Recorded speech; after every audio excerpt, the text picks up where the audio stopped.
నమస్తే. నేనిప్పుడు సోమాజిగూడలో ఉన్న డాక్టర్ తేజాస్ స్పైన్ కేర్ క్లినిక్‌లో ఉన్నానండి. ఎపిలెప్సీతో చాలా మంది బాధపడుతూ ఉంటారు. వాడుక భాషలో మనం ఫిట్స్ అని కూడా అంటాము. అయితే ఇది ఎందుకొస్తుంది? రూట్ కాజ్ ఏంటి? దీనికున్న ట్రీట్మెంట్ ఆప్షన్స్ ఏంటి? ఇవన్నీ అడుగుదాం. మనతో పాటు డాక్టర్ తేజ గారున్నారు. నమస్తే అండి. నమస్తే అండి.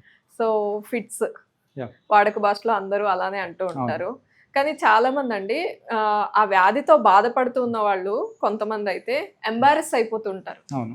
అందరిలో అలా పడిపోవడం గానీ అదంతా. అవును. సో అసలు రూట్ కాజ్ ఏంటి ఈ ఇప్పుడు ఫిట్స్‌కి? చాలా మందికి ఏంటంటే ఇప్పుడు ఏదైనా ఒకసారి వస్తది చూడండి. ఇప్పుడు మామూలుగా ఏంటంటే ఎప్పుడన్నా ఒకసారి ఈ ఫిట్స్ వచ్చి పడిపోతూ ఉంటారు చాలా మందికి. దాన్ని సింగిల్ సీజర్స్ అంటామన్నమాట. ఆహా!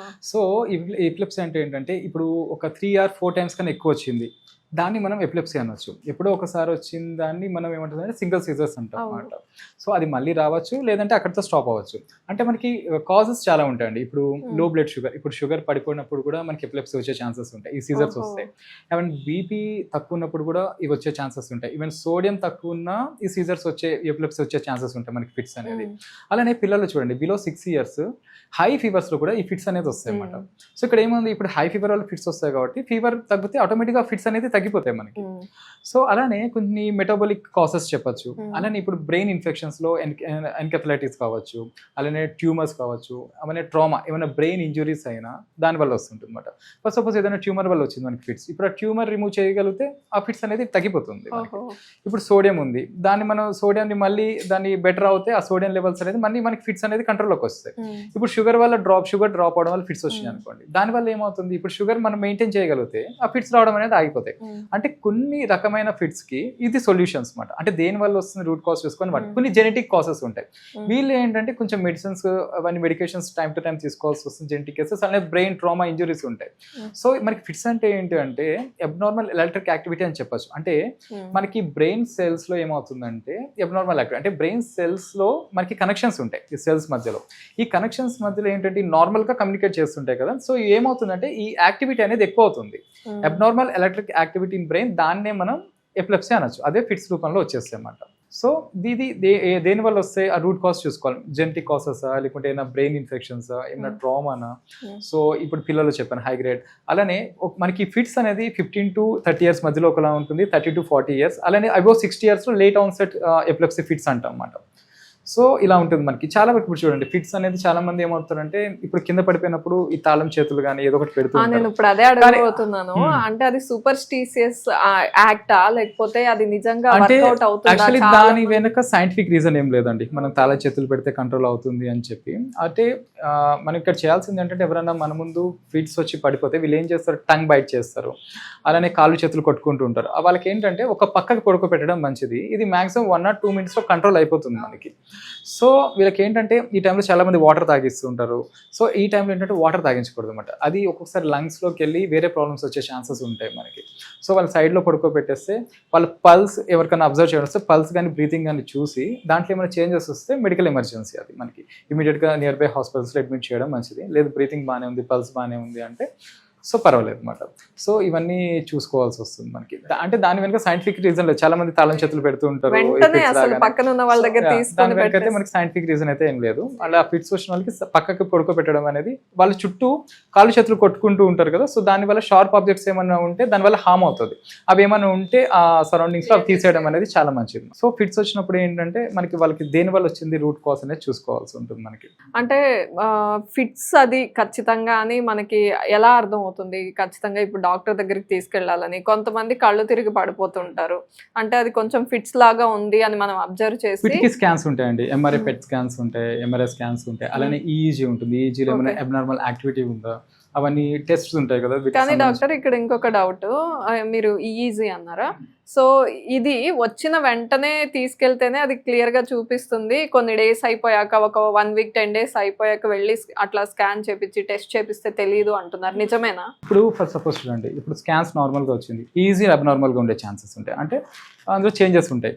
సో ఇక్కడ ఏంటంటే ఇప్పుడు మీకు చెప్పాను ఇందాకనే, ఇప్పుడు షుగర్ డ్రాప్ అవడం వల్ల వచ్చింది. షుగర్ కంట్రోల్ ఉంటే మళ్ళీ అది నార్మల్ అయిపోతుంది. మీకు అప్పుడు చెప్పించిన నార్మలే వస్తుంది. ఇప్పుడు జెనెటిక్ రీజన్స్లో చాలా వరకు అబ్నార్మల్ యాక్టివిటీ ఉంటుంది కదా. సో ఆ టైంలో ఏంటంటే ఈజీ చేయించినప్పుడు కొంచెం తేడా అనేది వీళ్ళకి ఏంటంటే ఫ్రీక్వెంట్గా వస్తుంటుంది అనమాట. సో అదే మనకి చూసుకోవాల్సి ఉంటుంది. దీంట్లో హిస్టరీ టేకింగ్ అనేది చాలా ఇంపార్టెంట్ అనమాట.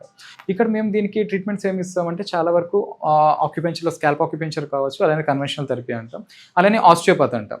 ఈ ట్రీట్మెంట్స్లో చాలా మంచి రిజల్ట్స్ ఉన్నాయి. ఇప్పుడు పేషెంట్కి ఏంటంటే చాలా ఇయర్స్ నుంచి ఉంది, మేబీ జెనెటిక్ ఎనికి బ్రెయిన్ ఇంజరీ అంటే లైట్ ట్రామా, ఇంతకుముందు ఆయన కింద పడ్డప్పుడు కూడా కొంచెం బ్రెయిన్ హెడ్ ఇంజరీ అనేది జరిగింది.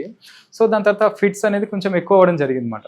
లాస్ట్ ఒక 4-5 years నుంచి ఎక్కువ అవుతున్నాయి. అంటే వీక్లో 1 or 2 times రావడం, లేదంటే ఒక్కొక్కసారి 2 daysకి ఒకసారి రావడం, డేలో ఒకసారి రావడం. అంటే అంత ఫ్రీక్వెంట్ గా కూడా అఫెక్ట్ అవుతారా ఈ ఫిట్స్ ఉన్న వాళ్ళు? మరి 2 days డిపెండ్స్ అండి. అంటే కొంతమందికి ఏంటంటే 1 or 2 minutes, కొంతమందికి అయితే ఫ్రాక్షన్ ఆఫ్ సెకండ్స్ వచ్చిపోతూ ఉంటుంది అనమాట. కొంతమందికి ఏమవుతుంది, ఇప్పుడు ఫిట్స్ వచ్చినప్పుడు వాళ్ళు సడన్ గా సైలెంట్ అయిపోతారు, చూస్తుంటారు కానీ ఏం మాట్లాడరు, బ్లాంక్ అయిపోతుంటారు. ఒకటి ఏమవుతుంది, చప్పలిస్తూ ఉంటారు. ఇంకోటి ఏంటంటే వన్ సైడ్ ఫేస్ జర్క్ వస్తుంది, లెగ్ జర్క్ వస్తుంది, కంటిన్యూస్ చూస్తుంటారు కానీ వాళ్ళు ఏం మాట్లాడలేరు. సో ఇవన్నీ కూడా ఫిట్స్లో చాలా రకాలుగా ఉంటే వాళ్ళ సిమ్టమ్స్ అన్ని మనం చూడాల్సి వస్తుంది. దానికి హిస్టరీ టేకింగ్ అనేది చాలా ఇంపార్టెంట్ అనమాట. సో ఈయనకి ఏంటంటే లాస్ట్ ఒక 4-5 months నుంచి ఇక్కడ రాకముందు కొంచెం ఎక్కువై అది ఫ్రీక్వెంట్గా రావడం స్టార్ట్ అయ్యింది అనమాట. అంటే ఈయనకి సరిగా నిద్ర ఉండదు, స్ట్రెస్ లెవెల్స్ ఎక్కువ, ఇంతకుముందు కొంచెం హెడ్ ఇంజురీ, అలానే జెనెటిక్. సో ఉండడంతో ఏంటంటే మెడికేషన్స్ వాడినప్పటికీ కూడా కొంచెం అది ఎక్కువ ఉండడంతో ఇక్కడికి వచ్చిన తర్వాత ఏంటంటే ఇక్కడ మేము స్టార్ట్ చేసి ఒక 5 months అయింది. ఈ 5 monthsలో మేము స్టార్ట్ చేసినప్పటి నుంచి ఒక 4-5 times కన్నా ఎక్కువ రాలేదు. ఇక్కడ ఇంతకుముందు ఎలా ఉండేదంటే ఒక 1 monthలోనే ఒక 7 to 8 times వచ్చేదానికి. సో ఆ సివియారిటీ ఇంటెన్సిటీ అనేది తగ్గిపోయింది ఇక్కడ చాలా వరకు మనకి. సో ఎలాంటి ట్రీట్మెంట్స్ చేశారు ఇక్కడ? మనకి ఆస్టియోపతి ట్రీట్మెంట్ ఉంటుందండి, అలానే దాంతోపాటు ఆక్యుపెన్చర్ అంటాం. ఆక్యుపెన్చర్ కూడా అడ్వాన్స్డ్ మెథడ్స్ ఉంటాయి. సో స్కాల్ప్ ఆక్యుపెన్చర్ అంటాం, ఇక్కడ ఇస్తాము. అసలు ఆస్టియోపతి ట్రీట్మెంట్స్ కూడా ఉంటాయి దాంట్లో మనకి. సో అవన్నీ కూడా మనకి కాంబినేషన్ థెరపీ అంటాం. ఇది కూడా చాలా వరకు అది బెటర్ అయింది, కంట్రోల్ లోకి వచ్చింది మనకి. సో మరి ఆ పేషెంట్ ఉన్నారా ఇప్పుడు హాస్పిటల్లో ఉన్నారా? మాట్లాడలేదు, ఇక్కడే ఉన్నారు, మాట్లాడచ్చు. నమస్తే అండి, మీ పేరు? నా పేరు సైదావలి అండి. సైదావలి గారు ఎక్కడి నుంచి వచ్చారు? నేను గుంటూరు నుంచి వచ్చానండి. ఓకే, అంటే మీరు ఈ ఫిట్స్ ప్రాబ్లమ్ ఎన్ని ఇయర్స్ గా బాధపడుతున్నారు? నాకు చాలా సంవత్సరాల నుంచి ఉందండి. అయితే అంత ముందు రోజు రోజు వచ్చేది, లేకపోతే రోజు కూడా వచ్చేది. ఓహో, అంత సివియర్ గా ఉండేది? ఉంది, అది వంశపారంపర్యంగా ఉంది. ప్లస్ ఒకసారి కింద పడ్డారంటే తలకి దెబ్బ తగిలింది, అప్పటి నుంచి ఇంకా బాగా ఎక్కువైందండి. మరి ఈ క్లినిక్ గురించి, తేజ గారి గురించి ఎవరు చెప్పారు, ఎట్లా తెలిసింది మీకు? నేను యూట్యూబ్ లో చూశానమ్మా. యూట్యూబ్ లో చూసి ఇక్కడికి వచ్చాను, ఇక్కడ ట్రీట్మెంట్ తీసుకుంటున్నాను. ఇంత ముందు రోజు వచ్చేది, లేకపోతే డైలీ అని వచ్చేది. ఇక్కడ ట్రీట్మెంట్ తీసుకున్నాక నాకు 4 monthsలో ఒక 2-3 సార్లే వచ్చింది నాకు. ఇప్పుడు హ్యాపీగా ఉందమ్మా. ఇంత ముందు అక్కడ బయటికి వెళ్ళాలంటే ఎవరైనా నెంబర్ పెట్టుకుని వెళ్ళేవాడిని తోడు కోసం. అంటే ఎక్కడ పడిపోతాను తెలియదు కదా, వెళ్ళేవాడిని. ఇక్కడ ట్రీట్మెంట్ తీసుకున్నాక నాకు ఆ భయం లేదమ్మా, చాలా హ్యాపీగా ఉన్నాను. చాలా వరకు రికవర్ అయ్యానమ్మా, చాలా హ్యాపీగా. డాక్టర్, చాలా సివియర్ గా ఉన్న కండిషన్ లాగా అనిపిస్తోంది. మరి అన్ని టైమ్స్ అంటే మీ దగ్గరకు వచ్చి ఆయన ప్రాబ్లం చెప్పినప్పుడు ట్రీట్ చేయడం కొంచెం కష్టం అనిపించింది. అసలు ఏంటి ఆయన హిస్టరీ చూసి ఏమనుకున్నారు? అంటే అదే చెప్పారు కదా, ఇప్పుడు ఫ్యామిలీ హిస్టరీ, అలానే దాంతోపాటు హెడ్ ఇంజరీస్, దాని తర్వాత అంటే అప్పుడు యాక్చువల్లీ రెగ్యులర్గా, తర్వాత ఏమైందంటే అది రోజు విడిచి రోజు, తర్వాత ఏమైందంటే మన దగ్గరకు వచ్చేసరికి వీక్లీ 3-4 times అంటే సివియారిటీ తగ్గింది అప్పటికి. ఇక్కడికి వచ్చిన తర్వాత ఏమైందంటే అప్పట్లో డేలో ఒకసారి కానీ 2 daysకి ఒకసారి, తర్వాత వీక్లీ ఒక 3 to 4 times వచ్చేది ఈయనకి హిస్టరీ తీసుకున్నాం. ఇక్కడికి వచ్చిన తర్వాత ఈ 4 to 5 monthsలో ఒక 3 to 4 times వచ్చింది ఈయనకి. అంటే చాలా సివియారిటీ ఇంటెన్సిటీ అనేది తగ్గిపోయింది అనమాట మనకి. అలా అని చెప్పి మెడికేషన్స్ మేమేం స్టాప్ చేయలేదండి. మెడికేషన్స్ వాడుతున్నప్పటికీ కూడా అది కంట్రోల్ కాలేదు. ఎందుకంటే ఈ ఫిట్స్లో మెడికేషన్స్ అనేది మనం ఎప్పుడు కూడా ఇమీడియట్గా స్టాప్ చేయకూడదు, అది మంచిది కాదు. చాలా మంది చేసేది ఏంటంటే మన దగ్గర ట్రీట్మెంట్స్ ఉన్నాయి కదా స్టాప్ చేసి, దానివల్ల ఏమంటే వేరే ప్రాబ్లమ్స్ వచ్చే ఛాన్సెస్ ఉన్నాయన్నమాట మనకి చాలా వరకు. ఎందుకంటే ఇవన్నీ కూడా న్యూరాలజికల్ ప్రాబ్లమ్స్ కదా. సో ఇక్కడ ఏమవుతుందంటే ఆ ఇంటెన్సిటీ తగ్గినప్పుడు న్యూరాలజిస్ట్ ఆ మెడికేషన్స్ అనేది తగ్గిస్తూ ఉంటారు మనకి. సో మేము చేసామంటే మెడికేషన్స్ కంటిన్యూ చేయమని చెప్పి మేము ఇచ్చే ట్రీట్మెంట్స్ మేము ఇవ్వడం జరిగింది అనమాట. సో ఇవి 2 కాంబినేషన్ ఉన్నప్పుడు ఏమైందంటే ఆ ఇంటెన్సిటీ తగ్గింది అండ్ ఫాస్ట్గా రికవరీ అనేది అయింది అన్నమాట వీళ్ళకి. థ్యాంక్ యూ అండి. అంటే ఉన్న విషయం క్లియర్గా చెప్పారు. చాలా మంది అది సిగ్గుపడుతూ ఉంటారు, ఫిట్స్ ఉందని చెప్పుకోవడానికి, లేకపోతే మేము ట్రీట్మెంట్ తీసుకున్నాం అని చెప్పుకోవడానికి కూడా సిగ్గుపడతారు.